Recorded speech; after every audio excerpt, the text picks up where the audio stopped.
We are Red Shoe Savvy. Conversations, stories, and know-how for women starting and growing businesses.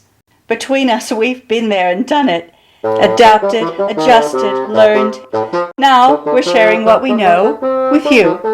Fulfill your purpose. Thrive in your business. Join the conversation. Welcome to this conversation with Red Shoe Savvy. I'm Patricia Lambert, and I'm today by Vanessa Vega Cruz, who is an import-export specialist. And Vanessa, welcome and thank you for being here. Thank you. Pleasure to have you. Yeah. You were originally from Spain. Mm-hmm. You've come to Canada. What brought you to Canada? Actually, my university in Spain invited me for one semester in the University of Lethbridge in Alberta, back 2011. Okay. And so you came here to study? Yes. All right. And before you came, when you were still in Spain, mm-hmm. you were already in import-export in the olive oil industry. Uh-huh. Yes? All right. So why did you decide to stay? What changed? Because I've been involved of the olive oil import-export, to come to Canada was really good chance for me to meet and to hang out with a lot of culture, which made me feel more confident what I was doing already, mm-hmm. about the international business. So, and in Canada is a good place where to have that opportunity. You stayed for the opportunity, mm-hmm. all right? And has the opportunity developed the way you had hoped that it would? I believe so. Take longer than I thought, but I believe so. What is it about the import-export industry that you absolutely love? First of all, maybe the first reason is the chance to give to you to travel around the world and to get to know a lot of culture.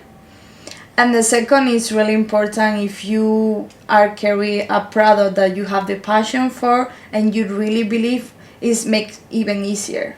And if you have that passion, you want to share with the people. Okay, so what makes you passionate about Spiritu Santo, your olive oil? I always say that instead blood, I have olive oil. So I'm coming from the number one producer country in the world of olive oil. My family is producer olive oil. So I believe it's something that I have from the beginning. Mm-hmm. What makes your product unique? There are hundreds of olive oils on the shelf. Mm-hmm. What is it about Spiritu Santo that is special, that delivers something that the others don't do? What makes a special Espiritu Santo is we control all the process. So by chemical analysis, we take care of the tree, how is the behavior during the year. So we know exactly the optimum time to take the olive and make the olive oil. We have 1 hour since we take the olive and make the olive oil. There is no transportation.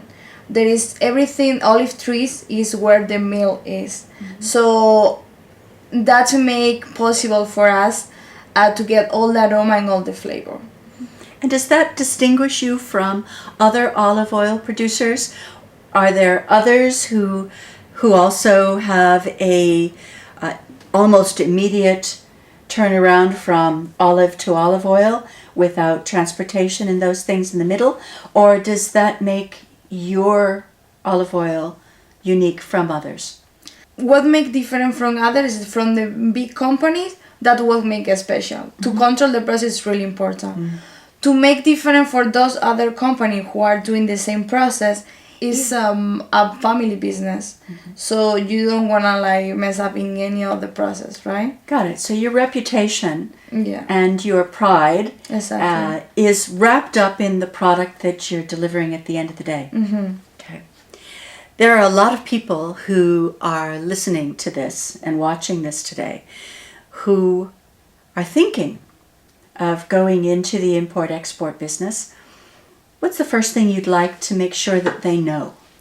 I will say more than pay attention to the economy or the opportunity, your product. I will advise, first of all, to understand the culture of the country.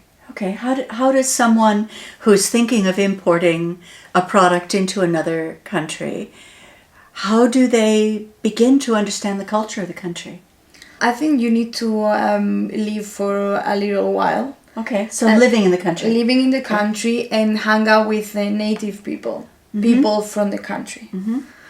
And have a dinner with them. If your product is a food product, enjoy with them. Like ask them how they see your country. What is the expectation from you?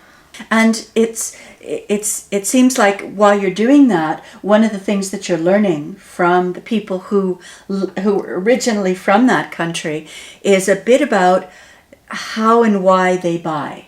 One of the things that someone who's participating in this conversation today is going to want to think about as they're setting up their business is that somewhere in the plan for the business, in the structure of how things are going to happen, needs to be a learning curve for the people that you're going to be selling to. In your experience, how has that worked? What kinds of examples of educating have you been putting into your business that have been really working for you?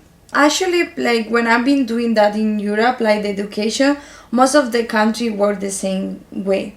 So I cannot adapt my way to educate in Canada. For example, for us, it's not good point to give to taste the olive oil with bread because the bread has a flavor. But what I found that here in Canada, you cannot ask them to sip, right? Because first of all, they're gonna put your a weird face and like, you wanna kill me, you wanna like.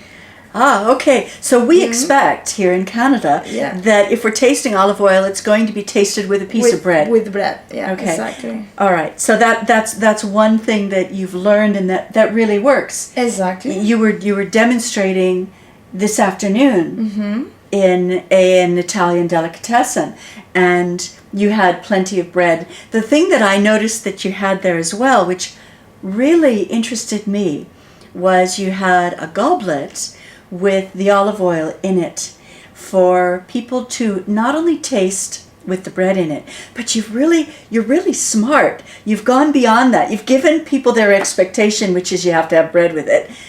And what you're then asking people to do is smell it. So you're bringing yet another sensory image into the picture when they're thinking about your product. Exactly, because it's not just about the taste, it's the smell as well. The positive attribute of the olive oil, you taste and you smell as well. Yeah. So when you smell, I tried always to ask the people, close your eyes, try to think what remind you. Because the olive oil is coming from a fruit. We shouldn't forget that. And the fruit always is related with another fruit. So for us, the olive is green. So always needs to remind you another green fruit. In that case. Okay. In another varieties of olive, it will remind you another kind of fruit. Very interesting. So if it was a red olive, then there would be images that would come to people's minds that are related to red-colored fruits. Yeah, for example, some other kind of olive will remind you almond. There is a lot of, like, the one is really fruity and sweet are gonna remind you almond. The one is really green are gonna remind you green banana or even like the grass. How important is it that not only the product, there's education about the product and how wonderful and unique it is, but also the way it looks to someone who's purchasing? How important is that? It's really important because what I find here, because there is a lack of knowledge, some people even ask you how I can use it. Because most of them, they don't know how to use it. In Europe, nobody asked me that. We know already. So I was like kind of surprised about that question. So we adapt each format for each different purpose.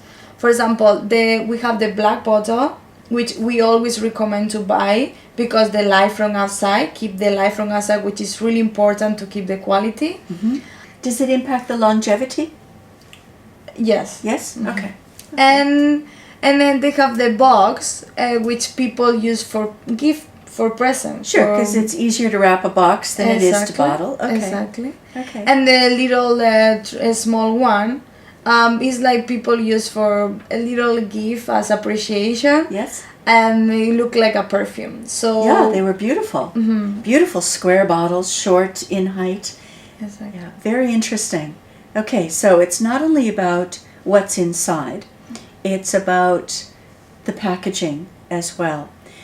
What about the different kinds of language or words that you use when you're talking to people in Canada than you would use when you're in Europe? So different. You cannot use technique word here to explain about the olive oil. Not at all. I will say because there is no European influence enough. It's not ignorant because it's a new product for you still. So if you are introducing a new product plus you're using technical word, you're gonna get lost. Plus my accent, so you're gonna get lost and it's like, okay, sure, it's beautiful, that's it.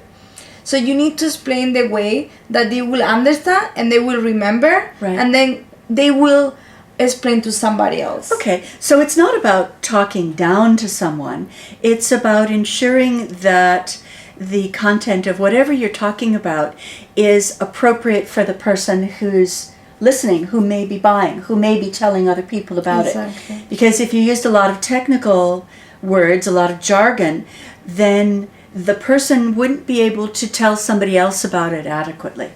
It seems that part of the learning curve is then to pass people little tidbits of information that gives them something that they didn't have before, enables them to use the product. Because we've talked about what's in it, we talked about the packaging, we talked about the importance of communicating with the audience that's going to be buying and spreading the word about your product.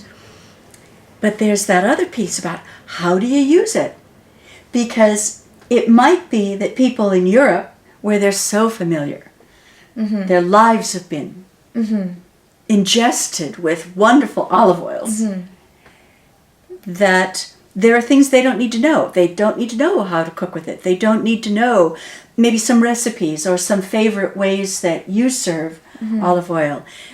But to be able to add those kinds of things into the conversation with people really brings a picture to not only how the gift might be used, because the person they're giving the gift to may not know how to use olive oil. Yeah. They go, oh, this is very nice. What do I do with it? So there are layers of education that happen when you're introducing and then reintroducing your product to the market. This has been really, really informative.